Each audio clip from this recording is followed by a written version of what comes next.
रिंगणात उतरल्या।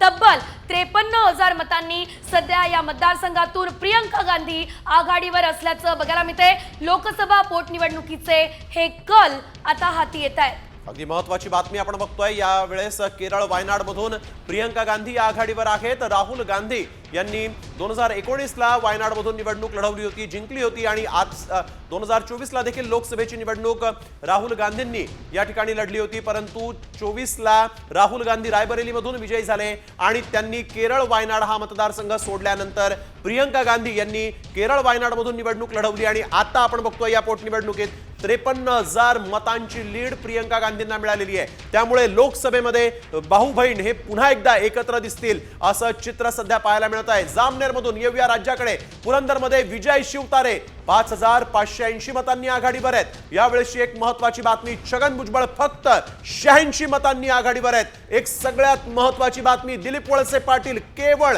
91 मतांनी आघाडीवर आहेत, तर छगन भुजबळ फक्त 86 मतांनी आघाडीवर आहेत। दिलीप वळसे पाटील यांना केवळ 91 मतांची आघाडी आंबेगावमध्ये मिळालेली आहे। छगन भुजबळ फक्त 86 मतांनी आघाडीवर असल्याची माहिती समोर आली आहे। दिलीप वळसे पाटलांना केवळ 91 मतांची आघाडी मिळालेली आहे। त्यामुळे आपण बघतोय राष्ट्रवादी शरद पवार गटाचे जे उमेदवार होते ते मात्र इथं तगडी काटेकी टक्कर या दिग्गज नेत्यांना देत आहेत असं पाहायला मिळत आहे। येवल्यामध्ये छगन भुजबळांची 86 मतांनी आघाडी पाहायला मिळते। केवळ 86 मतांनी छगन भुजबळ आघाडीवर असल्याचं दिसतंय।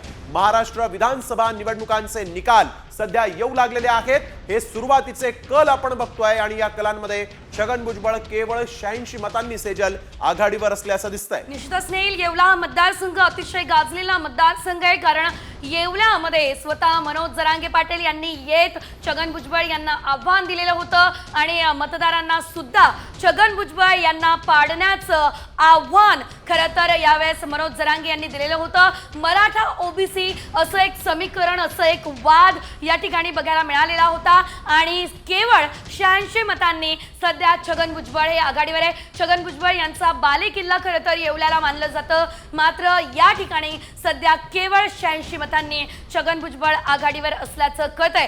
हाय व्होल्टेज लढत या ठिकाणी मात्र सर्वांना छगन भुजबळ विजयी होतील असा विश्वास होता, तो विश्वास व्यक्त केला जात होता। मी जिंकणारच असं वक्तव्य छगन भुजबळ यांनी देखील केलेलं होतं, मात्र सध्या तरी केवळ 86 मतांनीच छगन भुजबळ आघाडीवर असल्याचं बघायला मिळतंय। मात्र अर्थातच हे सुरुवातीचे केवळ कल आहेत, निकाल दुपारपर्यंत स्पष्ट होईल। अगदी आणि महत्त्वाची